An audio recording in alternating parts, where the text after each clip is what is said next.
تو میرے بھائیوں، ویسے تو قرآن کریم میں میری ساری صورتیں فیوریٹ ہے، لیکن ان میں سے یہ ایک ہے، قیامت مضمر ہے اس کے اندر۔ اس وقت امت کا سب سے بڑا مسئلہ یہی ہے، جو جامع ترمذی میں حدیث ہے کہ ہر امت کا کوئی نہ کوئی فتنہ ہے، اور میری امت کا فتنہ مال ہے۔ بخاری اور مسلم دونوں میں حدیث ہے کہ نبی علیہ السلام نے اپنے وفات سے ایک ماہ پہلے شہدائے احد کے قبرستان میں جا کے ان کے قبروں کے اوپر دوبارہ جنازہ پڑھا۔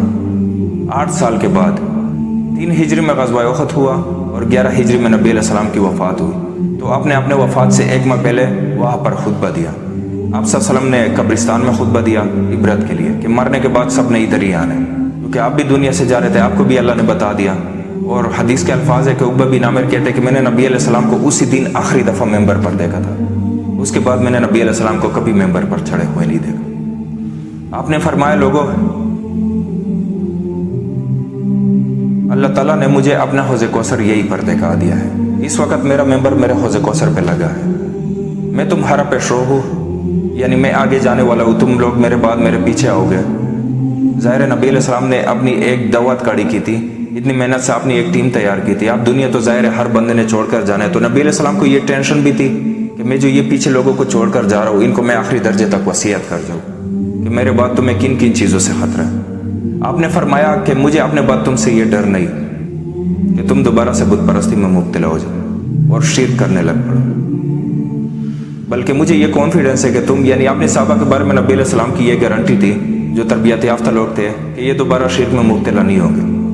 البتہ مجھے ڈر ہے کہ میرے بعد تم دنیا کے مال میں پھنس جاؤ گے اور دنیا کے خزانے تم پر کھول دیے جائیں گے۔ نبی علیہ السلام نے تو اپنا دور فقر میں ہی گزارا تھا۔ اما عائشہ کہتی ہے کہ نبی علیہ السلام کی وفات تک ہمارے گھر کی یہ حالت تھی کہ بعض اوقات 1 مہینے، بعض اوقات 2 مہینے، بعض اوقات 3 مہینے تک ہمارے گھر میں چولہا نہیں جلتا تھا، پکانے کے لیے کوئی چیز ہی نہیں ہوتی تھی، 2 کالی چیزوں پر گزارا ہوتا تھا، پہلا کھجور، دوسرا پانی، اور کھجور بھی کوئی ٹن و ٹن نہیں، 2 کھجور اور 1 میٹھا پانی کا پیالہ صبح کے وقت، اور 2 کھجور اور 1 میٹھا پانی کا پیالہ شام کے وقت۔ اور ظاہر ریگستان میں پانی ملنا، اور وہ بھی میٹھا پانی، بڑا مشکل ہو جاتا ہے۔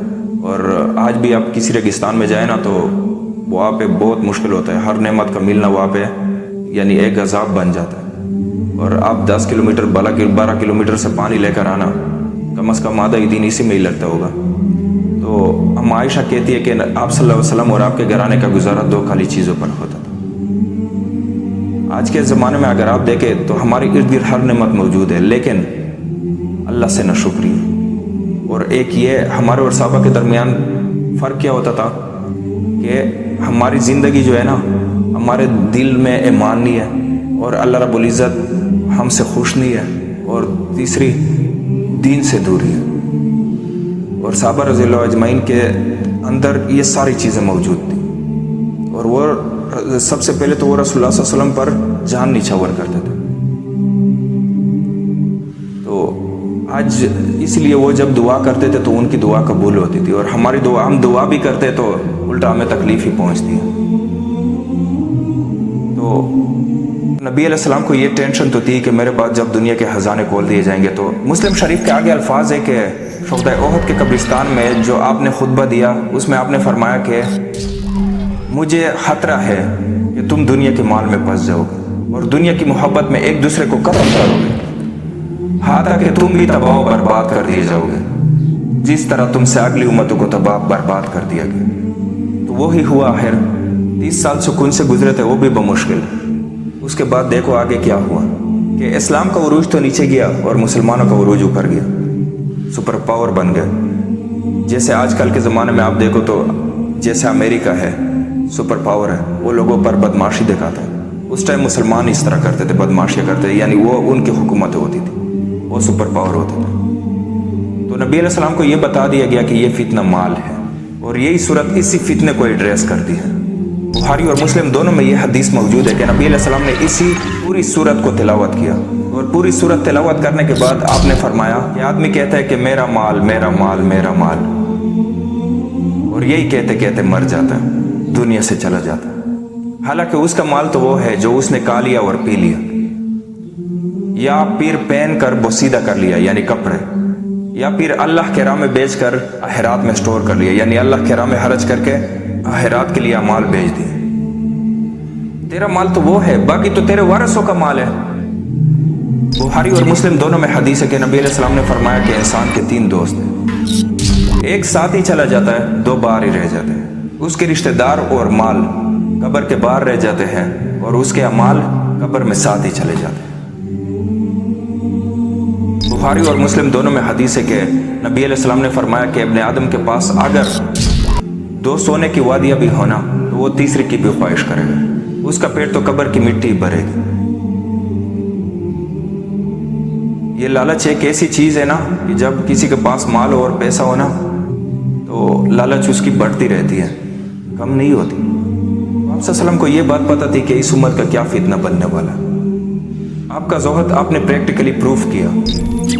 बुखारी और मुस्लिम दोनों में हदीस है कि नबी अलैहि सलाम ये दुआ किया करते थे कि या अल्लाह, मोहम्मद और आले मोहम्मद सल्लल्लाहु अलैहि वसल्लम को बस इतना रिज़्क देना कि उसकी रूह और जिस्म का रिश्ता बरकरार रहे, यानी बस इतना रिज़्क देना कि उसकी सांस चलती रहे, और नहीं चाहिए। सर, जिन लोगों ने नबी अलैहि सलाम से ये हदीसें सुनी हुई थी उन्होंने दुनिया को 3 तलाक़ें तो देनी ही थी ना। उन्होंने हज़रत अबू बकर रज़ी अल्लाह बनना ही था ना, उन्होंने हज़रत उमर, हज़रत उस्मान, हज़रत अली तो बनना ही था ना। तो वो सूरत है अल्हाकुमुत तकासुर, गाफिल रखा तुम्हें, हलाक कर दिया तुम्हें ज्यादा माल जमा करने की हवस है। हत्ता ज़ुरतुमुल मक़ाबिर, यहाँ तक तुमने कब्रों का मुंह देखा, यानी मरते दम तक माल माल माल माल, एंड ही कोई नहीं है जब तक के कब्र के मिट्टी में ना जाके मिल जाओ। कल्ला सौफ तअलमून, हाँ तुम जल्द ही जान जाओगे। सुम्मा कल्ला सौफ तअलमून, फिर तुमसे कहते हैं हाँ हाँ अनकरीब तुम्हें मालूम हो जाएगा। कल्ला लौ तअलमून इल्मल यकीन, हाँ तुम यकीनी तौर पर जान जाओगे। यकीन तो उसी वक्त आना है जब चीज सामने आ जाएगी। लतरउन्नल जहीम, तुम देख कर रहोगे दोज़ख की आग को। सुम्मा लतरउन्नहा आइनल यकीन, उसके बाद तुम्हें दोज़ख की जो आग को देखकर अपनी आंखों से यकीन आ जाएगा, लेकिन उस वक्त फायदा कोई नहीं होना। सुम्मा लतसअलुन्ना यौमइज़िन अनिन नईम, उस दिन फिर तुमसे अल्लाह ताला हर उस नेमत के बारे में पूछेगा जो उसने दुनिया में वो नेमत तुम्हें दी थी। लोगों, तुमको ज्यादा से ज्यादा माल समेटने की ख्वाहिश ने गफलत में डाले रखा, यहां तक कि तुमने कब्रें जा देखी। देखो तुम्हें अनकरीब मालूम हो जाएगा, फिर देखो तुम्हें अनकरीब मालूम हो जाएगा। देखो अगर तुम जानते यानी यकीनी इल्म रखते तो गफलत में ना पड़ते। तुम जरूर दोज़ख को देखोगे, फिर तुम उसको यकीन की आंख से देख लोगे। फिर उस रोज तुमसे शुक्र नेमत के बारे में जरूर पुरसिश होगी। आंख, कान, अकल, ये सारी चीजें दी थी, इनको यूटिलाइज करके अल्लाह ताला की इताअत क्यों इख्तियार नहीं की? एक एक नेमत का पूछा जाएगा। यही टेक्नोलॉजी तसव्वुफ के हाथों बहुत यूज होती है। इल्मुल यकीन, आइनुल यकीन, हक़्क़ुल यकीन। इल्मुल यकीन की तो हम जिंदगी गुजार रहे हैं, यानी तुम्हें वही के जरिए से इल्म हासिल हो गया। आइनुल यकीन उस वक्त होगा कि जब इंसान मरेगा और मरने के बाद सारी चीजें उसके सामने अश्कार होना शुरू हो जाएगी, और नज़ा के आलम में तो फरिश्ते नजर आना शुरू हो जाएंगे। और सूरत अल-हिज्र के एंड में भी आया है ना कि अपने रब की इबादत में लगे रहो यहाँ तक कि तुम यकीन तक पहुंचो। और यकीन क्या है? मौत। तो इल्मुल यकीन हमें वही के जरिए से हासिल है।